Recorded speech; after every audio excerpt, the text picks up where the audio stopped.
اعوذ باللہ من الشیطان الرجیم بسم اللہ الرحمن الرحیم الحمد للہ رب العالمین والصلاة والسلام علی اشرف الانبیاء والمرسلین سیدنا و مولانا ابی القاسم محمد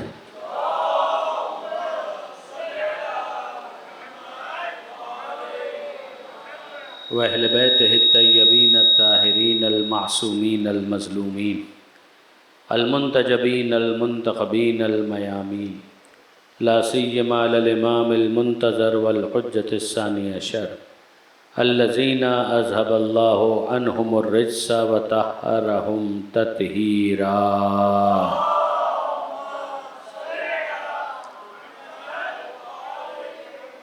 واللعنة الدائمة الباقية على أعدائهم أجمعين من يوم ظلمهم إلى قيام يوم الدين رب اشرح لي صدري ويسر لي أمري واحلل عقدة من لساني يفقهوا قولي واجعلني خالصا لوجهك الكريم يا الله صلوات على محمد وآله۔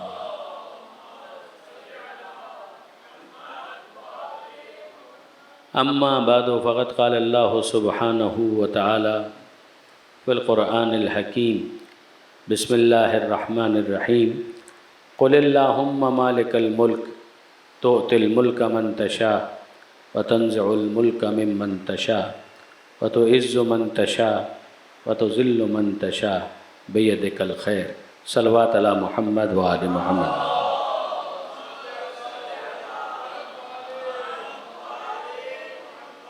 برادران عزیز وخاران محترم، سنامہ کلام میں یہ سورہ آل عمران کی آیت ہے کہ جس کی تلاوت کا شرف حاصل کیا گیا۔ ہم مجلس میں ایک مظلوم کا ماتم کرنے کے لیے جمع ہوتے ہیں، اور عجیب بات یہ ہے کہ قرآن اور اہل بیت کبھی ایک دوسرے سے جدا نہیں ہوئے۔ تو جس طریقے سے آل محمد پر ظلم ہوا، اسی طرح سے قرآن مجید پر بھی ظلم ہوا۔ قرآن مجید کی بعض آیتوں پر تو بہت زیادہ ظلم ہوا۔ یہ آیت جو بھی میں نے آپ کے سامنے تلاوت کی ہے، یہ قرآن مجید کی مظلوم ترین آیتوں میں سے ایک آیت ہے۔ یعنی اس پر جو ظلم ہوا تو ظالم کا نام وہی ہے کہ جس نے حسین پر ظلم کیا تھا، اسی نے اس پر بھی ظلم۔ یعنی میں یزید کی بات کر رہا ہوں کہ یزید نے اس آیت کو پیش کیا۔ کہاں پر پیش کیا؟ اپنے دربار میں پیش کیا۔ اسی سے آپ اندازہ کر سکتے ہیں کہ ایسا شخص کہ جس کا قرآن سے کوئی ربط اور تعلق نہیں ہے، وہ قرآن مجید کی کوئی آیت کیوں پیش کر رہا ہے؟ آیت اگر آپ پہلے سن لیجئے کہ ارشاد ہوتا ہے قل، کہہ دیجئے اللہم، اے میرے خدا، مالک الملک، ملک کا مالک تو ہے، تؤتی الملک من تشاء، تو جسے چاہے ملک عطا کرے، وتنزع الملک ممن تشاء، اور جس سے چاہے ملک کو چھین لے، وتعز من تشاء، جس کو چاہے عزت دے دے، وتذل من تشاء، اور جس کو چاہے ذلیل کر دے، بیدک الخیر، سارا خیر تو تیرے ہاتھ میں ہے۔ تو اب غور فرمائیے کہ اس کے اندر یہ جو باتیں بیان کی گئی ہیں، اس کو یزید اپنے دربار میں آل محمد کے سامنے، آل محمد کے لٹے ہوئے قافلے کے سامنے پیش کر رہا ہے۔ قل، کہہ دیجئے اللہم، اے خدا، مالک الملک، ملک کا مالک تو ہے، تؤتی الملک من تشاء، تو جس کو چاہے ملک عطا کرے۔ اس میں کون سی ایسی بات ہے کہ جس میں اختلاف کیا جا سکتا ہے کہ تو جس کو چاہے ملک عطا کرے؟ وتنزع الملک ممن تشاء، تو جس سے چاہے ملک کو لے لے، وتعز من تشاء، تو جس کو چاہے عزت دے، وتذل من تشاء، تو جس کو چاہے ذلیل کر دے۔ سارا خیر تو تیرے ہاتھ میں۔ ان میں سے کون سی ایسی بات ہے کہ جس سے اختلاف کیا جا سکتا ہے؟ مگر مسئلہ یہ ہے کہ جب تطبیق کی جائے ادنا پر اعلیٰ کی، ایک ایسے شخص میں کہ جس کے اندر کوئی فضیلت نہ پائی جاتی ہو، اور اس پر افضلیت کو منطبق کرنے کی کوشش کی جائے، تو آپ اندازہ کر سکتے ہیں کہ قرآن مجید کا جو مطلب ہے، جو مفہوم ہے، جو معنی ہے، وہ کتنے محرف ہو جائیں گے، کتنی تحریف ہو جائے گی اس کے اندر، وہ مطلب کہاں سے کہاں چلا جائے گا۔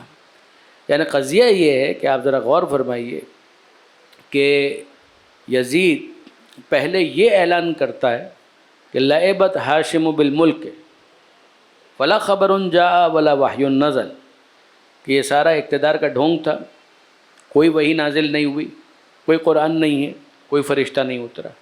تو جب کوئی وحی نازل نہیں ہوئی، کوئی فرشتہ ہی نہیں آیا، کوئی قرآن ہی نہیں ہے، تو پھر قرآن کی آیت سے استدلال کرنے کا مطلب کیا ہے؟ ذرا غور فرمائیے کہ پہلے اعلان کیا جا رہا ہے کہ کوئی فرشتہ آیا ہی نہیں، تو یہ سارا کیا تھا؟ کہ یہ اقتدار حاصل کرنے کا ڈھونگ تھا. کس کی جانب سے؟ کہ حضور کی طرف سے، پیغمبر اکرم کی طرف سے. یہ بنی ہاشم کا اقتدار کا ڈھونگ تھا. کوئی فرشتہ نازل نہیں ہوا، کوئی وحی نازل نہیں ہوئی. ایک طرف اعلان کیا جا رہا ہے یزید کی جانب سے کہ کوئی قرآن نازل ہی نہیں ہوا، اور پھر اس کے بعد قرآن مجید کی یہ آیت پڑھی جا رہی ہے کہ قل اللہم مالک الملک، اور طنز کیا جا رہا ہے. اس کا مطلب کیا ہے؟ کہ میں تو کسی قرآن کو نہیں مانتا، لیکن جس قرآن کے وحی خدا ہونے کے تم دعوے دار ہو، اسی قرآن کے اندر یہ لکھا ہوا، اور جو لکھا ہوا ہے تو اب ذرا دیکھو کہ اس کی تطبیق کس پر ہو رہی ہے. ملک خدا نے کس کو دیا؟ خدا نے کس کو عزت دی؟ خدا نے کس کو ذلیل کیا؟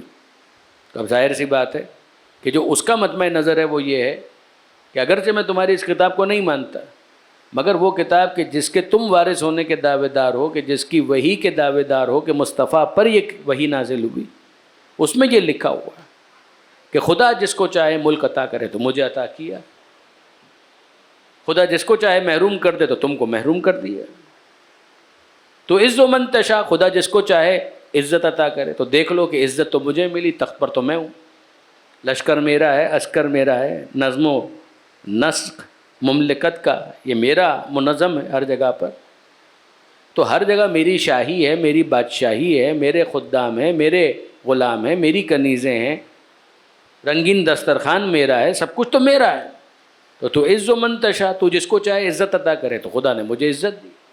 وتذل من تشاء، تو جس کو چاہے ذلیل کرے. تو دیکھ لو رسیوں میں ہاتھ کس کے بندھے ہوئے، کس کا کٹا سر ہے کہ جس کو تش پر رکھا ہوا ہے.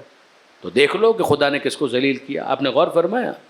یعنی اب ایک طرف اعلان ہے کہ قرآن خدا کی کتاب نہیں ہے، دوسری طرف استدلال ہے، اور وہ استدلال یہ ہے کہ جس قرآن کو تم خدا کا کلام سمجھتے ہو، اس قرآن کے اندر یہ آیت موجود ہے، اور اس آیت کی روشنی میں بھی اگر دیکھو تو خدا نے مجھے ملک عطا کیا، خدا نے مجھے عزت عطا کی، خدا نے تم کو ملک عطا نہیں کیا، خدا نے تم کو ذلیل کر دیا. اگر سارا خیر اس کے ہاتھ میں ہے تو خیر اس نے مجھے عطا کیا، تمہیں کوئی خیر عطا نہیں کیا. یہ کتنا بڑا مغالطہ تھا کہ جس کو استدلال کے نام پر پیش کیا جا رہا. آپ نے غور فرمایا؟ یعنی جناب زینب کبریٰ سلام اللہ علیہا کا کارنامہ یہ ہے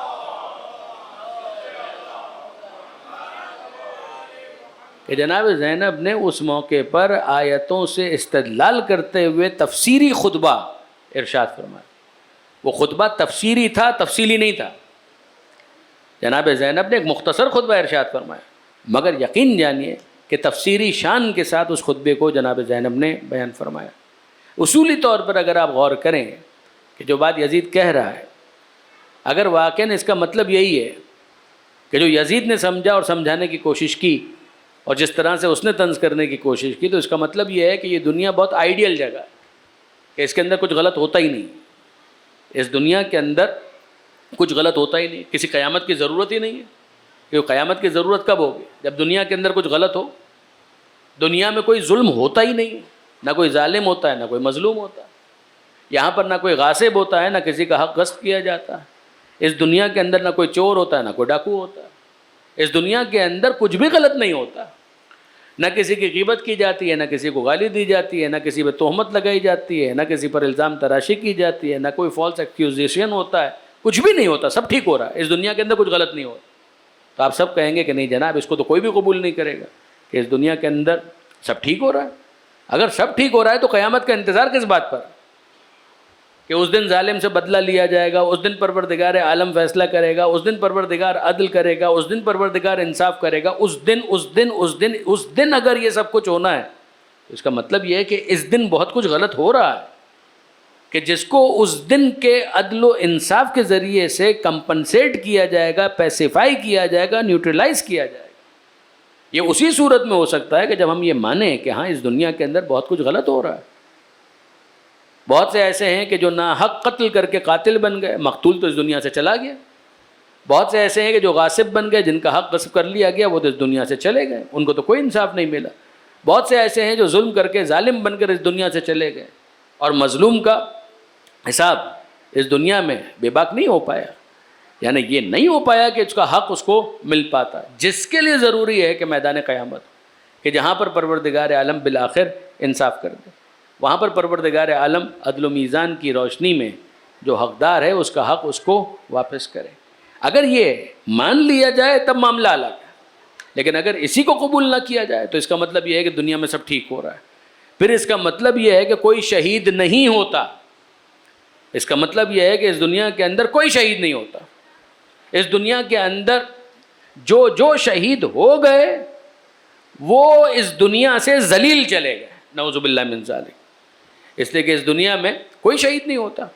اس لیے کہ اگر معاملہ یہی ہے کہ تو عز من تشاء و تذل من تشاء، تو جس کو چاہے عزت دے، تو جس کو چاہے ذلیل کر دے، تو جس نے قتل کر دیا وہ صاحب عزت ہے، اور جو قتل ہو گیا چاہے وہ مظلومانہ طریقے سے قتل کر دیا گیا لیکن بہرحال اس کے باوجود وہ تو ذلیل ہو گیا، جیسے کہ سر تو اس کا کٹ گیا، خون تو اس کا بہہ گیا، جسم تو اس کا ٹکڑے ٹکڑے ہو گیا، ہاتھ پیر تو اس کے مسلح ہو گئے۔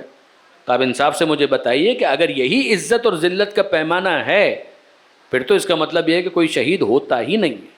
یعنی میں اور آگے بڑھ کر آپ سے کہوں کہ قرآن مجید نے یہود کے جرائم بیان کیے ہیں کہ یقتلون النبیین بغیر الحق، کہ وہ انبیاء کو ناحق قتل کیا کرتے، تو یہ کیا ہوتا ہے ناحق قتل کرنا؟ اس لیے کہ جو قتل کرنے والا ہے وہ صاحب عزت ہے، جو قتل کر دیا گیا چاہے وہ نبی ہی کیوں نہ ہو، مگر وہ تو نعوذ باللہ من ذالک اس تھیوری کے مطابق، اس مفروضے کے مطابق وہ تو ذلیل ہو گیا۔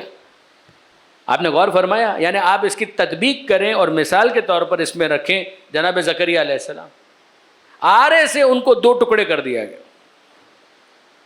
مگر آرے سے 2 ٹکڑے کر دیا گیا تو کیا ہم ان کے قصیدے پڑھیں؟ ہم یہ کہیں کہ جناب زکریا علیہ السلام کیا کہنا ان کی شان کہ ان کو حق کی راہ میں اپنی جان کی قربانی دینا پڑی تو انہوں نے دے دی، مگر یزید کی تھیوری یہ نہیں ہے۔ یزید تو یہ کہہ رہا ہے کہ نہیں جناب، جس نے آرے سے 2 ٹکڑے کر دیا وہ صاحب عزت ہے، وہ صاحب ملک ہے، وہ صاحب اقتدار ہے، خدا نے اس کو عزت دی اور ان کو ذلیل کر دی۔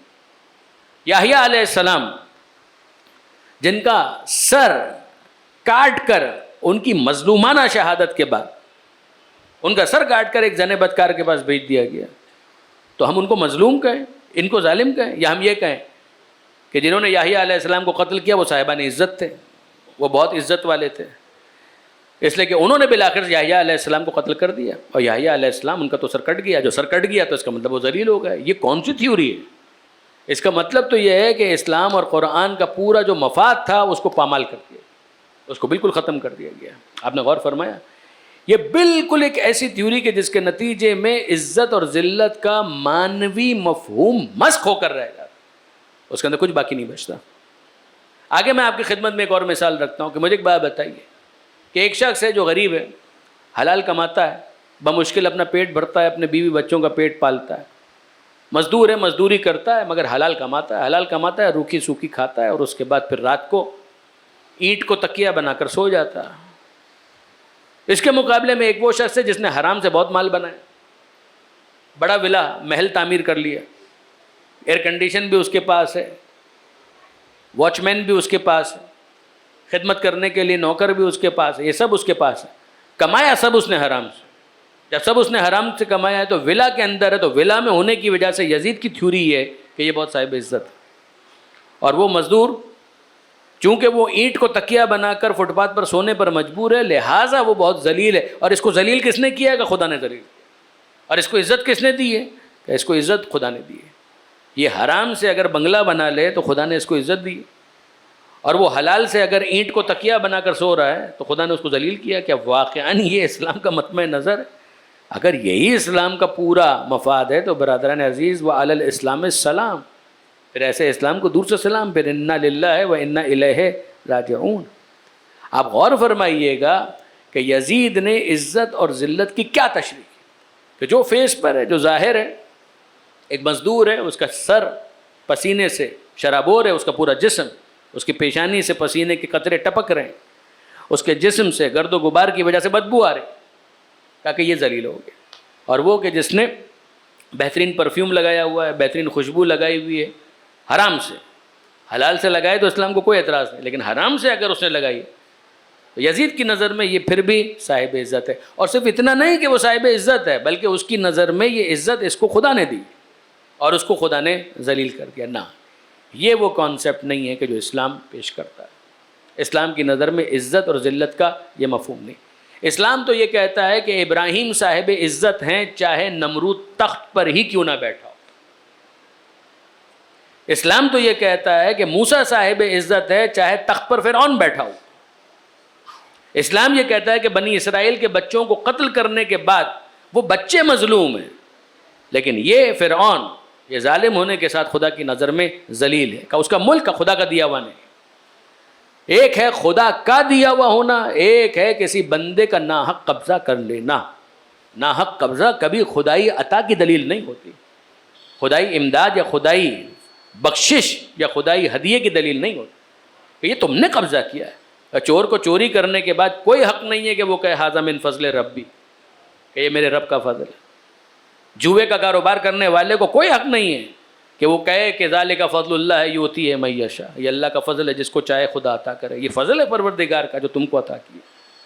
آپ یاد رکھیے برادران عزیز کہ عزت اور ذلت کا کوئی معیار تو ہے کہ جس معیار کے اوپر اگر کوئی پورا اترتا ہوا محسوس ہو تب اسے کہا جائے گا کہ یہ خدا کی طرف سے صاحب عزت، تب اس کو کہا جائے گا کہ اس کو پروردگار عالم نے صاحب عظمت بنایا۔ کیوں پروردگار عالم نے کہا کہ ان اکرمکم عند اللہ اتقاکم، تم میں اللہ کے نزدیک عزت میں وہ زیادہ ہے جو تقویٰ میں آگے۔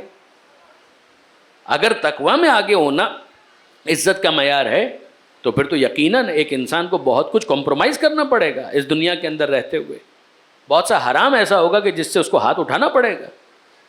آپ نے غور فرمایا، قبضہ صرف طاقت کے ذریعے سے متغلب بن جانا اور غلبہ حاصل کر لینا، یہ اسلام کی نظر میں کبھی بھی عزت کا معیار نہیں ہو سکتا۔ اس ملک کو ملک خدا نہیں کہتے، ورنہ تو آپ یاد رکھیے کہ جتنے بھی افراد فرائض جو اس دنیا کے اندر گزرے وہ سب یہ کہیں کہ ہم کو ملک خدا نے عطا کیا۔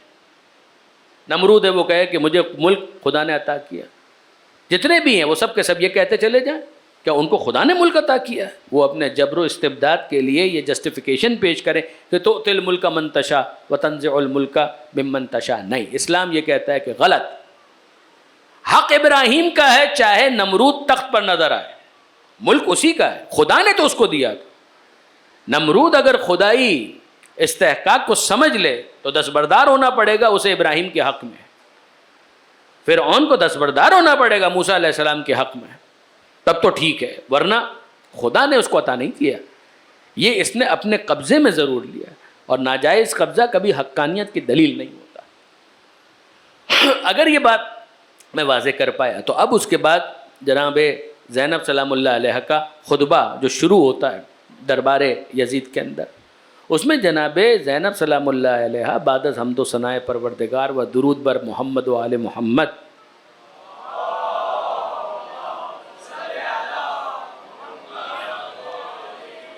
جناب زینب نے سورہ روم کی آیت سے خطبے کو شروع کیا، اور آپ دیکھیں گے کہ جناب زینب مسلسل آیتوں پر آیتیں پڑھ، اور مت بھولیے گا کہ جناب زینب کی شہرت تھی مفسرہ قرآن ہونے کے بعد۔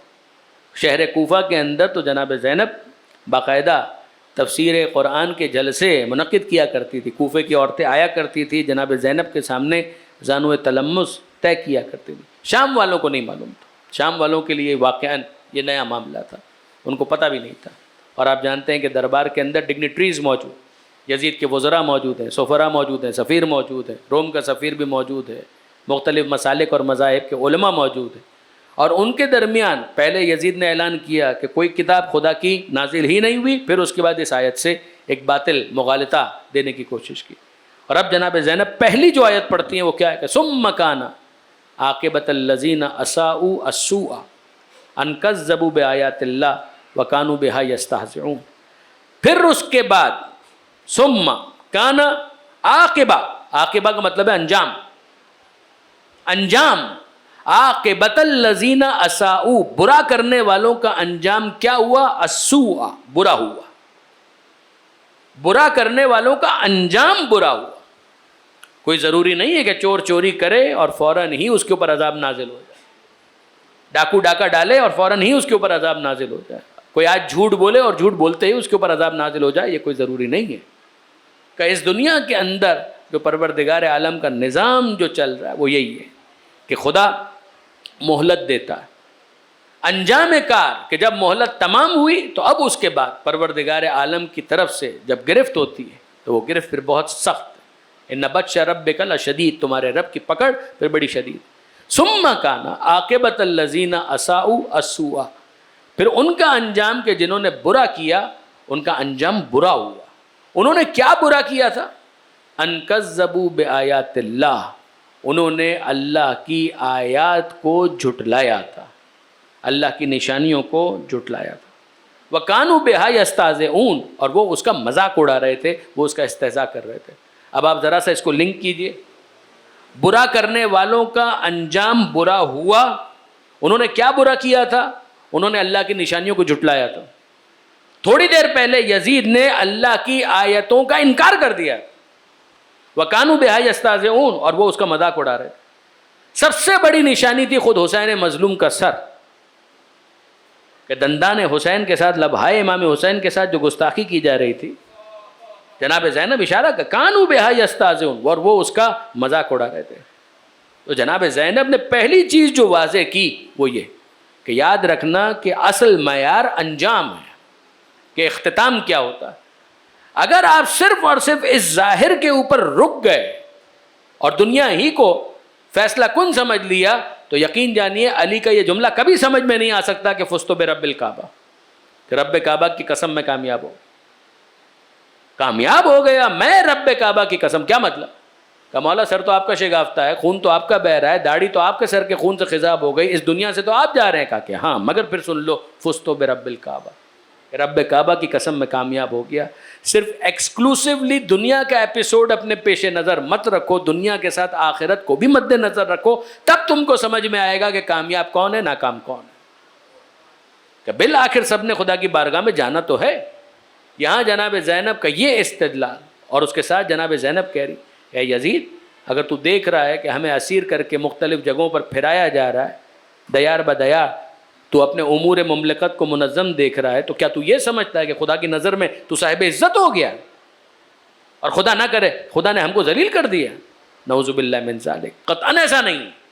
اور پھر اس کے بعد جناب زینب دوسری آیت پڑھتی ہیں، لا یحسبن الذین کفروا انما نملی لہم خیرا لانفسہم انما نملی لہم لیزدادوا اثما۔ ہرگز وہ کہ جنہوں نے کفر اختیار کیا وہ گمان نہ کریں کہ جو مہلت ہم ان کو دے رہے ہیں یہ ان کے لیے بہتر ہے۔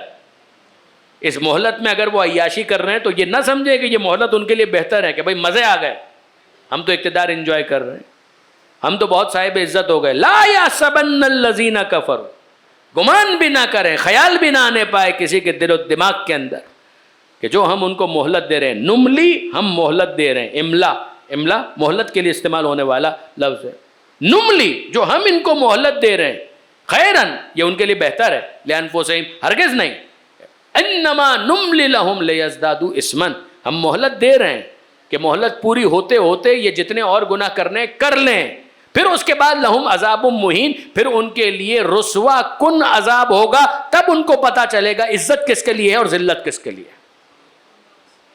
اہانت والا عذاب، یعنی جناب زینب کے آیت کے سلیکشن کو ذرا داد دیجیے کہ ان کے لیے پھر ہوگا اہانت والا عذاب، توہین والا عذاب، رسوا کرنے والا عذاب، ذلیل کرنے والا عذاب۔ اس وقت جس کو رسوا کن عذاب کا سامنا کرنا پڑے گا یہ وہ افراد ہوں گے کہ جو ذلت والے ہیں۔ اس وقت ان کو سمجھ میں آئے گا کہ عزت کس کے لیے ہے اور ذلت کس کے لیے ہے، کس کو خدا نے عزت عطا کی اور کس کو خدا نے ذلت عطا کی۔ یعنی آپ انصافاً اگر آپ مجھ سے پوچھیں کہ اگر میں جناب زینب سلام اللہ علیہ ایک طالب علم کی حیثیت سے بی بی کے اس خطبے کے لیے کوئی عنوان تجویز کرنا چاہوں تو میں یہ عنوان تجویز کروں گا، قرآن اور اہل بیت کی نظر میں عزت اور ذلت کا حقیقی معیار، کہ کیا حقیقی معیار ہے عزت کا اور کیا حقیقی معیار ہے ذلت کا، قرآن کی نظر میں اور آل محمد کی نظر میں۔ جناب زینب نے اس کو ایلوبریٹ کیا ہے، اس کو ایکسپلین کیا ہے، اور اس انداز سے اور اس شان سے۔ آپ کیسے بھول سکتے ہیں، یعنی ذرا سے یہاں پر اگر رکیں کہ آپ کیسے بھول سکتے ہیں کہ حسین مظلوم نے کیا جملہ کہا تھا؟ یعنی آپ ذرا غور کیجیے، یہ کون کہہ رہا ہے کہ جو کربلا میں شہید ہو گیا؟ یہ کون کہہ رہا ہے جو کربلا میں قتل ہو گیا؟ یہ کون کہہ رہا ہے کہ جس کا لاشا پامال ہو گیا؟ وہ کہہ کیا رہا ہے؟ ان الدعی ابن الدعی قد رکزنی بین اسنتین بین السلہ والذلہ وہیہات من الذلہ. کمال نہیں ہے؟ امام کہہ رہے ہیں ان الدعی، دعی کہتے ہیں بد نسب کو، پس نسب، بد نسب، کہ اس دعی ابن دعی یعنی اس بد نسب نے، جو بد نسب کا وارث ہے، کہ اس نے مجھے دو چیزوں میں سے ایک اختیار کرنے کا آپشن دیا، بین السلہ والذلہ، ذلہ وہی ذلت، اور دوسرا آپشن بین السلہ والذلہ، سلہ یا ذلہ، یا میں سلہ کو لے لوں یا ذلت کو لے لوں. ذلت تو واضح ہے، سلہ کس کو کہتے ہیں؟ عربی میں آپ جا کر دیکھیے، مواجہۃ السیف، سیف کہتے ہیں تلوار کو، تلوار کا سامنا کرنا. کہ مجھ سے کہا گیا ہے کہ یا میں ذلت قبول کروں یا تلواروں کی آنچ کو برداشت کروں، تلواروں کی ضرب کو قبول کروں. مجھے ان دو میں سے کسی ایک کو اختیار کرنے کا کہا گیا ہے کہ یا میں تلوار کا مقابلہ کروں یا میں ذلت قبول کروں. وَهَيْهَاتْ مِنَّ الذِّلَّةِ، ذلت ہم سے دور ہے، ہم ذلت کو قبول نہیں کریں گے. یعنی اگر میں بیعت کر لوں تو میں ذلیل ہو جاؤں گا، اگر میں تلوار کا سامنا کرتا ہوئے اس دنیا سے چلا جاؤں تو میں ذلیل نہیں ہوں، تو میں صاحب عزت ہوں. کمال ہے، یعنی واقعاً کمال ہے کہ سر کٹ جائے گا مگر میں ذلیل نہیں ہوں گا، لاشا پامال ہو جائے گا مگر میں ذلیل نہیں ہوں گا، میرے چیتھڑے اڑ جائیں مگر پھر بھی میں ذلیل نہیں ہوں گا. ذلت کا یہ معیار نہیں ہے کہ سر کس کا کٹا، ذلت کا یہ معیار نہیں ہے کہ قتل کون ہو گیا، ذلت کا یہ معیار نہیں کہ خون کس کا بہہ گیا. حسین ابن علی گویا سمجھانا چاہتے ہیں، اگر میں کہوں مولا پامال تو آپ کا لاشا ہو گیا، آپ ذلیل نہیں ہوئے، کہا کہ نہیں میں ذلیل نہیں ہوا، میں پامال ہو جاؤں، میرا لاشا پامال ہو جائے، اسلام کو پامال نہیں ہونے دوں گا، اسلام کو پامال نہیں ہونے دوں گا، خود پامال ہو جاؤں گا. کہ عزت کو سمجھو کہ عزت کہتے کس کو ہیں، ذلت کو سمجھو کہ ذلت کہتے کس کو ہیں. حسین ابن علی کہہ رہے ہیں ہیہات من الذلہ، ہم سے ذلت دور ہے، ذلت ہمارے قریب آ ہی نہیں سکتی. ہم شہید ہو سکتے ہیں، ہمارا سر کٹ سکتا ہے، ہمارا خون بہہ سکتا ہے، ذلیل نہیں ہو سکتے. ذلیل ہونا اور چیز ہے، شہید ہونا اور چیز. ذلیل ہونے میں اور شہید ہونے میں فرق ہے، قتل ہو جانے میں اور ذلیل ہو جانے میں فرق ہے، بین السلہ والذلہ. اور میں آپ کی خدمت میں عرض کروں ایک اور جملہ جو امام حسین نے کہا نا، کہ مجھ سے کہہ رہے ہیں کہ میں ذلیل ہو کر اس کی بیعت قبول کر لوں، میں اور یزید کی بیعت کا جن، یعنی یہ الفاظ واقعاً حسین ہی کہہ سکتے ہیں. حسین کہتے ہیں نہ مجھے قرآن اجازت دیتا ہے نہ مصطفیٰ کا فرمان اجازت دیتا ہے، جن گودوں میں میں پل کر بڑا ہوا ہوں ان گودوں کی حرارت مجھے اجازت نہیں دیتی کہ میں اس ذلت کو قبول کروں. سیدہ کی طرف اشارہ کیا امام مظلوم نے، جن گودوں میں پل کر میں بڑا ہوا، وہ پاک و پاکیزہ آغوش مجھے اس بات کی اجازت نہیں دیتی کہ میں اس ذلت کو قبول کر لوں. کہ قتل کیا جائے گا کہ وہ ذلت نہیں، خون بہ جائے گا کہ وہ ذلت نہیں. وہ تمہاری نظر میں ہو تو ہو، وہ تمہاری نظر میں ہو تو ہو، لیکن ہم سے اگر پوچھتے ہو تو یہ ذلت نہیں ہے. یہ عوام کا معیار اور ہے، قرآن کا معیار اور ہے. لوگ یہ کر کے مجرم قرار پائیں گے کہ انہوں نے یہ کام کیوں کیا، لیکن کیا اس کی وجہ سے وہ شخص ذلیل ہو گیا. تم کہہ رہے ہو تؤتی الملک من تشاء وتنزع الملک ممن تشاء وتعز من تشاء وتذل من تشاء. خدا نے ملک کس کو دیا؟ خدا نے آل محمد کو ملک دیا. خدا نے عزت کس کو دی؟ کہ خدا نے آل محمد کو عزت دی. خدا نے جن کو عزت دی وہ خدا کی طرف سے صاحبان عزت ہے. یہ ظاہری جاہو حشم کی بنا پر کوئی یہ نہ سمجھے کہ ان سے کوئی عزت چھین سکتا ہے کہ جن کو خدا نے صاحب عزت بنائے. جناب زینب سلام اللہ علیہ اس پہلے پیراگراف کے اندر ان دو آیتوں کے ذریعے سے اس بات کو سمجھاتی ہیں کہ اس بات کو جانو کہ اصل معیار ہے انجام، عاقبت، اختتام.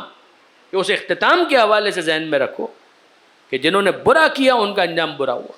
جو ہم نے مہلت دی، خدا کہہ رہا ہے، تو اس مہلت کو کوئی یہ نہ سمجھے کہ ہم نے اس کو عزت دار بنا دیا. نہ، اس مہلت کا مطلب یہ نہیں ہے کہ مجرم کو عزت دار بنا دیا، اس کے لیے رسوا کرنے والا عذاب اس کا انتظار کر رہا ہے. پھر اس کے بعد جناب زینب ایک عجیب جملہ کہتی ہے، امن الانصاف یا ابن الطلقاء. تم عزت اور ذلت کی بات کرتے ہو، ذرا سنو. امن الانصاف ہے یا ابن الطلقاء، اے طلقاء کی اولاد. جناب زینب نے اس خطبے میں یزید کا نام لیا ہے، کوئی خطاب، کوئی لقب استعمال نہیں کیا. عربوں میں آپ جانتے ہیں کہ کنیت کا استعمال ہوتا تھا جب کسی کو عزت دینی ہو. جناب زینب نے نہ بادشاہ کا ہے نہ حاکم کا ہے، کوئی لقب نہیں. یا یزید ازننت یا یزید، یزید تیرا کیا خیال؟ جناب زینب نام لے کر مخاطب کر، اور پھر کہہ رہی ہیں یبن طلقا، اے طلقا کی اولاد. آگے جا کر جناب زینب نے یہ جملہ بھی کہا تھا کہ زمانے نے مجھے یہاں لا کر کھڑا کر دیا کہ جس کے بعد مجھے تجھے خطاب کرنا پڑ رہا ہے، ورنہ میں تجھے اس قابل بھی نہیں سمجھتی کہ تجھے مخاطب کروں. یہ جناب زینب کہ عزت اور ذلت کی بات کرتے ہو، میں تجھے اس قابل بھی نہیں سمجھتی کہ تجھے اس طرح سے بھی مخاطب کیا جائے. یہ جو جناب زینب نے کہا امن الانصاف یبن الطلقاء، کیا اس کو عدل کہتے ہیں، انصاف کہتے ہیں؟ اے طلقاء کی اولاد. طلقاء یعنی کیا مطلب؟ جو یزید کے باپ دادا کہ جن کو پیغمبر اکرم نے اس لفظ سے مخاطب کیا تھا، اذهبوا انتم الطلقاء، فتح مکہ کے موقع پر. جب مکہ فتح ہوا تھا تو قاعدے کے مطابق ان سب کو غلام بنانا چاہیے تھا، مگر پیغمبر اکرم نے اعلیٰ ظرفی کا مظاہرہ کرتے ہوئے ان سب کو آزاد کر دیا کہ حق تو یہ ہے کہ تمہیں غلام بنایا جائے، مگر اذهبوا جاؤ انتم الطلقاء، تم سب کو آزاد کیا جاتا ہے. تو جناب زینب کہتی ہیں کیا اس کو انصاف کہتے ہیں؟ اے طلقاء کی اولاد، اے اس کی اولاد کو جس کو میرے جد نے آزاد کیا تھا کہ تو نے اپنے گھر کی خواتین کو تو پردے میں بٹھایا ہوا ہے،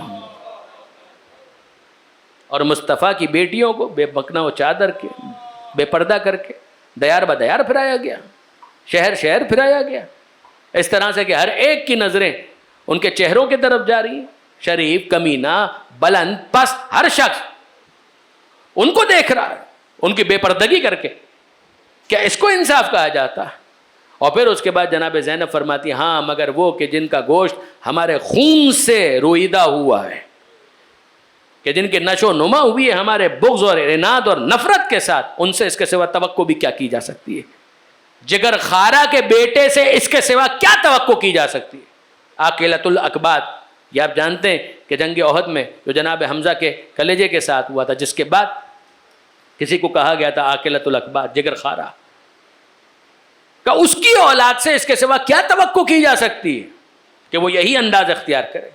پھر اس کے بعد جناب زینب سلام اللہ علیہ نے اس کے بعد مزید جب اپنی گفتگو کو آگے بڑھایا تو اختتام کی طرف جب بات کو لے گئی ہیں جناب زینب سلام اللہ علیہ، تو جناب زینب نے کچھ پیشن گوئیاں کی.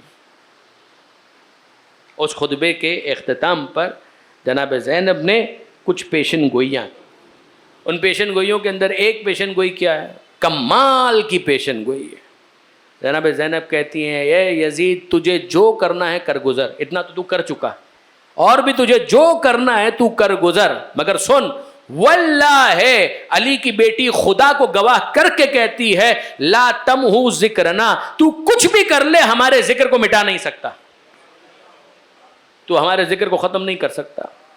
واللہ ہے، خدا کی قسم، اللہ کی قسم، لا تمہو ذکرنا، تو ہمارے ذکر کو محو نہیں کر سکتا. وہ جناب زینب نے جب کہا، اس دن سے لے کر آج کی عزاداری تک اور آج سے لے کر قیامت تک جب جب یا حسین کی صدا آئے گی تب تب جناب زینب کی اس بات پر مہر تصدیق ثبت ہوتی رہے گی. واللہ لا تمہو ذکرنا، اللہ کی قسم تو ہمارے ذکر کو مٹا نہیں سکتا.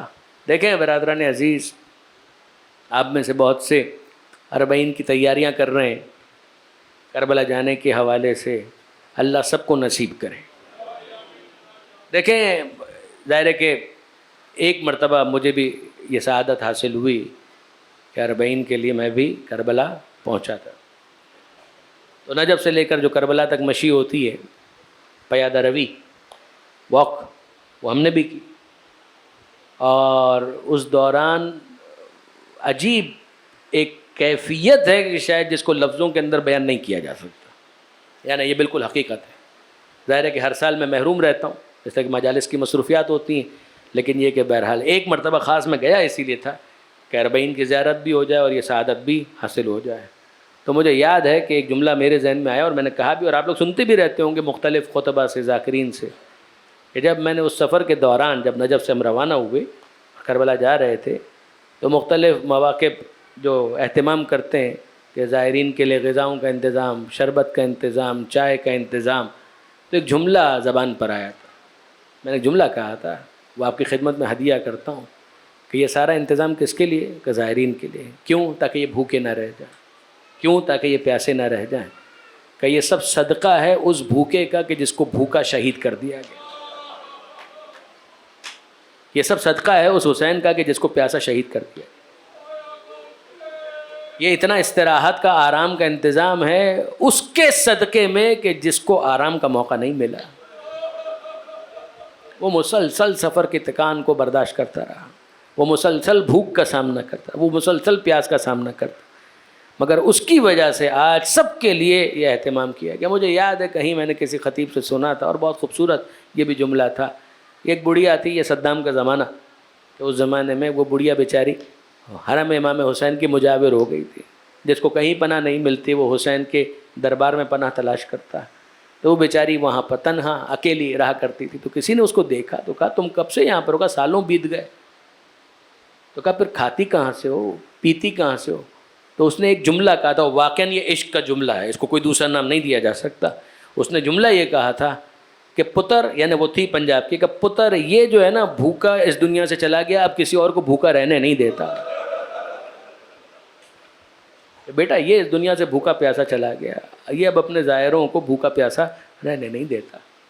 اس سفر میں، اس سفر کے دوران میں نے مختلف کتبے دیکھے، مختلف تغرے دیکھے، مختلف بینرز دیکھے، وہیں پر میں نے ایک جگہ جناب زینب کا یہ جملہ لکھا ہوا دیکھا، کیا عجیب جملہ تھا، یہی والا کہ جناب زینب کا یہ جملہ لکھا ہوا تھا، قالت ابنت علی سیدہ زینب، کہ علی کی بیٹی زینب نے کہا واللہ لا تمحو ذکرنا، کہ اللہ کی قسم اے یزید تو ہمارا ذکر مٹا نہیں سکتا۔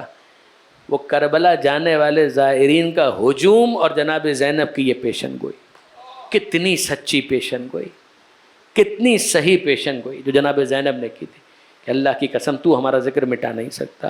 کہاں ہے یزید اور کہاں ہے یزید کا ذکر؟ یزید کا نام تو گالی بن گیا۔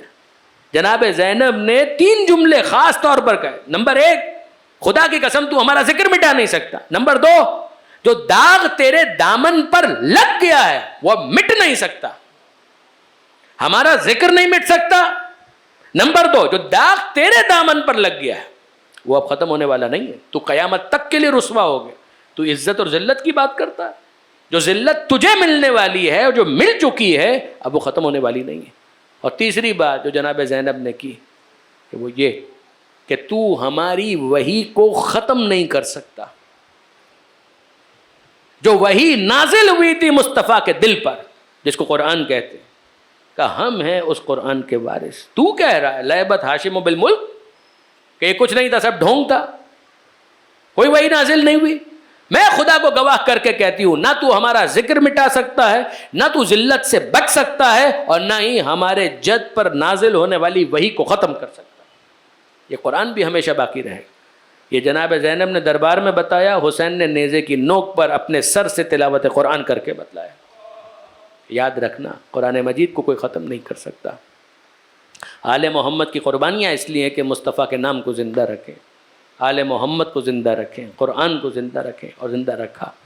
بس عزیزان محترم، میں آپ کی خدمت میں عرض کروں کہ جناب زینب نے شام میں بڑے مصائب دیکھے، سید سجاد نے شام میں بڑے مصائب دیکھے۔ ایسے ہی نہیں کہا سید سجاد نے، جب کسی نے پوچھا کہ سب سے زیادہ مصائب کہاں پر آئے، تو آپ جانتے ہیں کہ سید سجاد نے 3 مرتبہ کہا الشام الشام الشام۔ جتنے مصائب شام میں آئے اتنے مصائب کہیں اور نہیں آئے۔ آپ جانتے ہیں کہ مدینہ منورہ میں سید سجاد جب آنسو بہاتے ہیں اور کوئی تسلی دینے کے لیے کہتا ہے کہ فرزند رسول کب تک آنسو بہائیں گے، تو سید سجاد کہتے ہیں یعقوب کا ایک یوسف نظروں سے اوجھل ہوا تھا، اتنا روئے، اتنا گریہ کیا کہ قرآن کہہ رہا ہے دونوں آنکھیں سفید ہو گئی، میرے تو 18 یوسف میری نظروں کے سامنے قتل کر دیے گئے، کیا مجھے گریہ کرنے کا حق نہیں؟ کیا مجھے آنسو بہانے کا حق نہیں ہے؟ وہ کہتا ہے کہ مولا مگر بہرحال یعقوب کے گھر کا ہو سکتا ہے یہ پہلا واقعہ ہو، شہادت آپ کی تو میراث ہے۔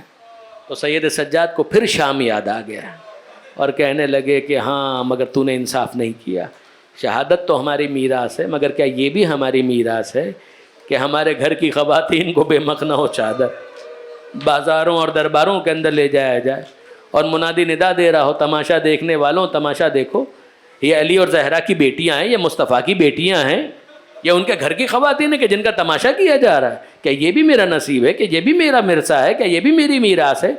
اگر میں کہوں اور مولا سجاد آپ کو کیا کیا یاد آیا، کہ میں کیسے بھول سکتا ہوں کہ دربار یزید میں نے اپنے بابا کا سر یزید کے سامنے تشت طلا میں دیکھا. میں کیسے بھول سکتا ہوں کہ یزید نے اس تش کو اپنے تخت کے نیچے رکھا.